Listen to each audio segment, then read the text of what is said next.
5M TV Sénégal chaîne bi leen di jox xibaar yi leen ci anam yu wér te wóor.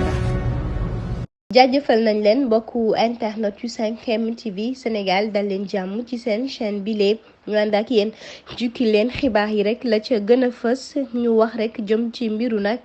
maître Ngagne Demba Touré. moom mu mel ni ginnaaw démb rek bi mu janoog taskatu xibaar yi lee daal di wax rek lu jëm ci tolluwaayu réew mi lee sa lañ ko daal di rek affecté moomee nag jamono ji kon ca Matam lay rek eggale liggéeyam jëwriñ bi ñu denk wàllu yoon moo def li nu mel ci ab document rek la ko xaatima dañuy daal di jeexalee jotaayu xibaar yi lee ak kàddu yi nga xam ni avocat bay layel Ousmane Sonko yëkkati na ko moom Juan Branco wax na ni nañu seet rek ñi nga xam ni ñoom ñooy policier yi lee di William ak Manga ginnaaw ñoom ñoo tiire rek ci manifestant yi foofee ca baax ñi ginnaaw gi nañu xam nag